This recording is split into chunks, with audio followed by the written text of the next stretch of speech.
ഞാൻ കൊല്ലം ഡിസ്ട്രിക്റ്റിൽ കരുനാഗപ്പള്ളിക്കടുത്താണ് തഴവ എന്ന സ്ഥലത്താണ് ജനിച്ച് വളർന്നത്. മാതാപിതാക്കൾ ഗവൺമെൻറ് ജോലിക്കാരായിരുന്നു. അടുത്തുള്ള ഗവൺമെൻറ് സ്കൂളിലായിരുന്നു പ്രാഥമിക വിദ്യാഭ്യാസമൊക്കെ.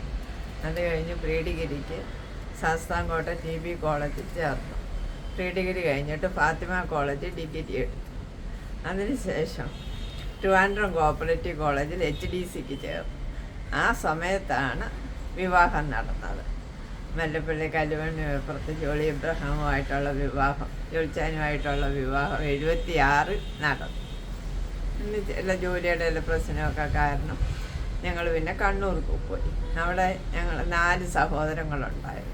ഇളയ സഹോദരൻ അന്ന് തന്നെ ഫെഡറൽ ബാങ്ക് ജോലിയായിരുന്നു. ബാക്കി എല്ലാവരും ബാക്കി 3 പേരും പഠിക്കുകയായിരുന്നു. ആൻസി പ്രീ ഡിഗ്രിക്കും, സെന്നി SSLC കഴിഞ്ഞു. ഷേർലി 9ാം ക്ലാസ്സിലും പഠിക്കുന്ന സമയത്ത് എല്ലാവരും കൊച്ചു പിള്ളേരായിരുന്നു. ആ സമയത്താണ് ഞാൻ അവിടെ വിവാഹം കഴിഞ്ഞ് ചെല്ലുന്നത്. ഞങ്ങൾ സന്തോഷമുള്ള ജീവിതമായിരുന്നു. പിന്നെ കണ്ണൂരായിരുന്നു. അവിടോട്ട് എല്ലാവരും വരുമായിരുന്നു. അപ്പച്ചനും അമ്മച്ചിയും എല്ലാവരും പിന്നെ അവരും ജോലിക്കാരായിരുന്നു. അങ്ങനെ ഒരു മകനാണുള്ളത്. അത് ഇപ്പോൾ ഓസ്ട്രേലിയയിലാണ് ഉള്ളത്. 2 കുഞ്ഞുങ്ങൾ, കൊച്ചുമക്കളുണ്ട്. 2 കൊച്ചുമക്കൾ ഈ കോട്ടയം വാരിശ്ശേരിയിലാണ് ഞങ്ങളുടെ കൂടെ വളർന്നത്. 2011 ജോലിച്ചാൻ റിട്ടയർഡായി. ഞങ്ങൾ വാരിശ്ശേരി വന്ന് താമസിച്ചു. അങ്ങനെ 2 കൊച്ചുമക്കൾ ഞങ്ങളുടെ കൂടെ ഉണ്ടായിരുന്നു. ഇപ്പോൾ അവർ ഓസ്ട്രേലിയയിലാണ്. പഴയ തഴവയിലെ കാര്യങ്ങളൊക്കെ ഒന്ന് പറഞ്ഞാൽ. തഴവായിൽ കൃഷിയൊക്കെ ഉള്ള വീട്. മാതാപിതാക്കൾ ജോലിക്കാരായിരുന്നെങ്കിലും കൃഷിയുള്ള വീടായിരുന്നു. നെൽകൃഷി, എള്ള് കൃഷി, അങ്ങനെയുള്ള കൃഷിയൊക്കെ ഉള്ള വീടായിരുന്നു. ഞങ്ങൾ 3 സഹോദരങ്ങളുണ്ട്. ഒരാങ്ങളെയും 2 അനിയത്തിമാരും. 2 അനിയത്തിമാരെയും കല്യാണം കഴിച്ചു വിട്ടു. ഒരാൾ കൊല്ലത്ത്, ഒരാൾ അഞ്ചലിനടുത്ത് ചണ്ണപ്പേട്ട. ആങ്ങള അധ്യാപകനാണ്, റിട്ടയർഡായിട്ട്. ഒരു മോളുണ്ട്, ഇപ്പം കുടുംബത്തിൽ തന്നെയുണ്ട്. മാതാപിതാക്കളൊക്കെ മരിച്ചുപോയി. എല്ലാവരും സന്തോഷമായിട്ട് കഴിയുന്നു. അപ്പച്ചൻ്റെ സഹോദരന്മാരെ പറ്റി ഒന്ന് പറയാം. അപ്പച്ചൻ്റെ സഹോദരന്മാർ 2 പേർ. അപ്പച്ചനെ ഏറ്റവും ഇളയത്. 2 സഹോദരന്മാരെ ഉള്ളായിരുന്നു, സഹോദരികളില്ലായിരുന്നു. ഞങ്ങൾ വല്യപ്പച്ചനെ വല്യമ്മച്ചോ ഒന്നും കണ്ടിട്ടില്ല. 2 സഹോദരന്മാരുണ്ടായിരുന്നു. അവർ ഒരു സഹോദരൻ തൊട്ടടുത്തായിരുന്നു, ഒരു സഹോദരൻ ശൂരനാടെന്ന് പറയുന്ന സ്ഥലത്തായിരുന്നു. ആ സഹോദരൻ്റെ ഒരു മകൻ ഓർത്തഡോക്സ് സഭയിലെ ഒരു വൈദികനാണ്. എല്ലാവരും സുഖമായിട്ട് കഴിയുന്നു. അമ്മാമ്മയെ കല്യാണം കഴിച്ച് കൂത്രപ്പള്ളി കൊണ്ടുവന്നു. ഈ കൂത്രപ്പള്ളിയിലെ കാര്യങ്ങളൊക്കെ അല്ലേ അമ്മാമ്മയ്ക്ക് പൊതുവെ പറഞ്ഞാലേ? കൂത്രപ്പള്ളിയിലെ 76 വിവാഹം നടന്നു. കൂത്രപ്പള്ളി നടന്നു. അവിടെയും സന്തോഷമായിരുന്നു. പിന്നെ അവിടെ പ്രകൃതിയെ പറ്റി പറഞ്ഞാലേ കൊല്ലം ഒരു കടൽ തീരമാണല്ലോ. കൂത്രപ്പള്ളി ഒരു മലയോരമാണ്. അതെ, മലയോര പ്രദേശം. ഇഷ്ടംപോലെ പയറ്, കപ്പ എല്ലാം ഉണ്ട്. റബ്ബർ. ഞാൻ റബ്ബർ കാണുന്ന എൻ്റെ കല്യാണത്തിന് ഞാൻ വരുന്ന വഴിക്ക് തിരുവല്ലാവിയോടൊക്കെ വരുമ്പോഴാണ് ഞാൻ റബ്ബർ എസ്റ്റേറ്റ് കാണുന്നത് തന്നെ. കൂത്രപ്പള്ളി വന്നാണ് കാപ്പി, റബ്ബർ അങ്ങനെയുള്ള കൃഷിയൊക്കെ കാണുന്നത്. ഒത്തിരി സന്തോഷമായിരുന്നു സഹോദരങ്ങളോടൊപ്പം. അത് ഇപ്പോഴും സഹോദരങ്ങൾ സന്തോഷമായിട്ട് സ്നേഹമായിട്ടും കഴിയും. കണ്ണൂർ എവിടെയൊക്കെയാണ് ഉണ്ടായിരുന്നത്? കണ്ണൂർ തളിപ്പറമ്പിൽ ആയിരുന്നു ആദ്യം. അവിടെ ഒരു നല്ല വീട് അവിടെ കിട്ടി. അവിടെ ആയിരുന്നു ചോദിച്ചാൽ അതിന് തൊട്ടടുത്തുള്ള സ്ഥലങ്ങളിലൊക്കെയാണ് ഞങ്ങൾ ആ തളിപ്പറമ്പിൽ കുറേ വർഷം അവിടെ അങ്ങ് താമസിച്ചു.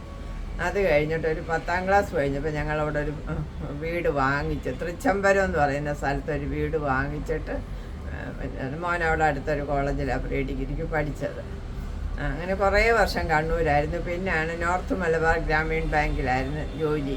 അപ്പം അത് കണ്ണൂർ ഡിസ്ട്രിക്റ്റിൽ മാത്രമേ ഉള്ളായിരുന്നു. പിന്നെ ഞങ്ങൾ ഇവിടെ നാട്ടിലോട്ടൊക്കെ ആയപ്പോൾ എറണാകുളത്ത് വന്നു. എറണാകുളത്ത് 5-6 വർഷം ഉണ്ടായിരുന്നു. കൊല്ലത്തുണ്ടായിരുന്നു. അങ്ങനെ കുറേ വെച്ച് 2011 റിട്ടയർഡായി ഇവിടെ വന്നു. 2017 ഭർത്താവ് മരിച്ചുപോയി. ക്യാൻസർ വന്നാണ് മരിച്ചത്. ഞങ്ങൾ വാരിശ്ശേരിയിലൊരു ഫ്ലാറ്റിലാണ് ഇപ്പോൾ താമസം. മകൻ ഓസ്ട്രേലിയയിൽ കുടുംബമായിട്ട് കഴിയുന്നു. കറുകച്ചാലിൽ വില്ല പണിതതിനെ പറ്റി ഒന്ന് പറയാമോ?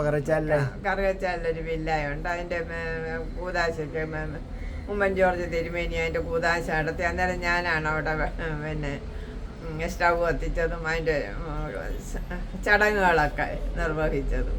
മല്ലപ്പള്ളിയിൽ നിന്നും എല്ലാവരും ഉണ്ടായിരുന്നു. Okay okay. അമ്മമ്മ ജോളിച്ചാൻ്റെ കൂടെ എവിടെയൊക്കെ യാത്ര ചെയ്തിട്ടുണ്ട്? മൈസൂർ, ബാംഗ്ലൂർ, ആഗ്ര, താജ്മഹൽ കണ്ടിട്ടുണ്ട്. പിന്നെ പിങ്ക് സിറ്റി എന്ന് പറയുന്നത് രാജസ്ഥാൻ, ജയ്പൂർ. അതാ ഏറ്റവും ജീവിതത്തിലെ ഏറ്റവും നല്ല മനോഹരമായ യാത്ര, ഒരു നല്ല എൻജോയ് ചെയ്ത ഒരു യാത്ര ജയ്പൂരായിരുന്നു.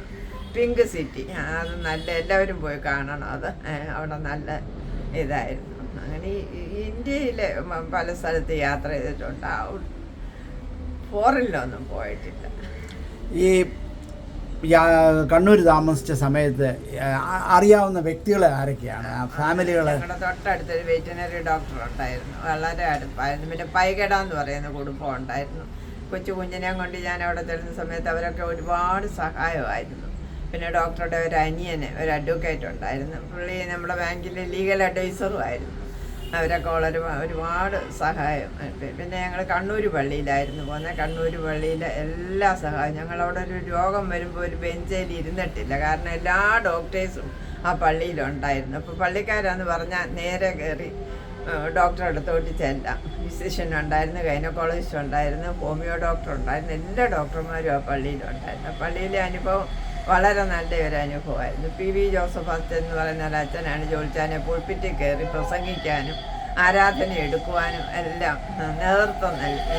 അച്ഛനാണ് ആ ഒരു വഴിക്കോട്ട് തിരിച്ചു വിട്ടത്. മറ്റ് പേരുകളൊക്കെ ഓർമ്മയുണ്ടോ ഡോക്ടർമാരുടെയോ എഞ്ചിനീയേഴ്സിൻ്റെയോ? റോയി കെ തോമസ്, അടൂരുകാരന് റോയി കെ തോമസ് ഉണ്ടായിരുന്നു. പിന്നെ മേരി മാത്യു എന്ന് പറയുന്ന ഗൈനക്കോളജിസ്റ്റ്, പുള്ളി എടത്വ ആയിരുന്നു. കോശ് ഡോക്ടർ ഹസ്ബൻഡ് സർജനായിരുന്നു. അത് അവരൊക്കെ എടത്വക്കാരായിരുന്നു. തളിപ്പറമ്പിൽ താമസിച്ച സ്ഥലത്ത് ചുറ്റുപാടുള്ള മുസ്ലിം സഹോദരങ്ങളെ പറ്റി ഓർമ്മയുണ്ടോ? അവിടെ കുറേ ആൾക്കാർ, അയൽവക്കമൊക്കെ നല്ല, ഞങ്ങൾ തൊട്ട് അയൽവക്കത്തുനിന്നായിരുന്നു പാല് വാങ്ങിക്കുന്നത്. അങ്ങനെ കുറേ കുടുംബങ്ങൾ കാത്തലിക്സ് ആയിരുന്നു. അവരൊക്കെ വളരെ നല്ല ഇതായിരുന്നു. ഇപ്പം എല്ലാവരും ഒക്കെ മരിച്ചു പോയി. അമ്മാമ്മ കൊല്ലത്ത് ജീവിച്ചു, കൂത്രപ്പള്ളി ജീവിച്ചു, മല്ലപ്പള്ളി കണ്ടിട്ടുണ്ട്, കണ്ണൂര്, കോട്ടയം. ഇതിലേറ്റവും ഇഷ്ടപ്പെട്ട സ്ഥലം ഏതാണ്? ഇഷ്ടപ്പെട്ടെന്ന് വെച്ചാൽ കണ്ണൂരിൻ്റെ പൊതുവേ കണ്ണൂരെന്ന് പറയുമ്പോൾ ഒരു രാഷ്ട്രീയ പ്രതിസന്ധികളുള്ള ഒരു സ്ഥലമാണെങ്കിൽ അവർക്ക് പരദേശികളോട് ഒരു ഭയങ്കര സ്നേഹമുള്ളവരാണ് കണ്ണൂരുകാർ. പരദേശികളോട് അവിടുത്തെ അനുഭവങ്ങൾ നല്ല അനുഭവങ്ങളൊക്കെ ആയിരുന്നു.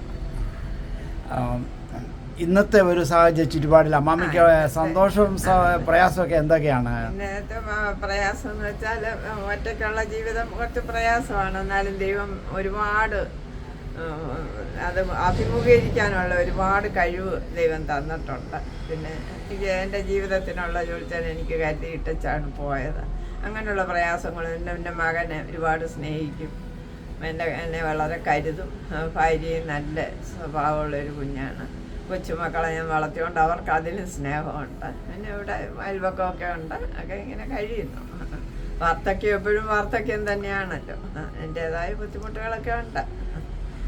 മല്ലപ്പള്ളിയിലെ ബേച്ചാനെ പറ്റിയും തങ്കമ്മച്ചിയെ പറ്റിയും ഇപ്പം ജോളിച്ചാൻ്റെ മരണത്തിന് ശേഷം അവർ വളരെ മാതാപിതാക്കളെ പോലായിരുന്നു എന്നോട് ഇടപെടുന്നതും എല്ലാം. അവർ രണ്ടുപേരും മരിച്ചുപോയി. സ്നേഹമുണ്ടായിരുന്നു. സ്നേഹം കൂടുതൽ സ്നേഹമായിരുന്നു. എന്തെങ്കിലും കാണുമ്പം ജോലിച്ചാനെയൊക്കെ വഴക്ക് പറയുകയൊക്കെ ചെയ്യുമായിരുന്നു. പക്ഷെ ആ വഴക്ക് സ്നേഹത്തിൻ്റെ പുറത്തുള്ള ഒരു വഴക്കാണ്. അല്ലാതെ മരിച്ചപ്പോഴാണേലും ആ വീട്ടിലാണ് കൊണ്ടുവച്ചത്. ഞങ്ങൾ കല്യാണം കഴിഞ്ഞ് കെട്ടിക്കയറിയതും എല്ലാം ആ വീട്ടിലാണ്. അപ്പോൾ ആ വീടുമായിട്ട് എനിക്ക് ഒത്തിരി അറ്റാച്ച്മെൻ്റ് ഉണ്ട്.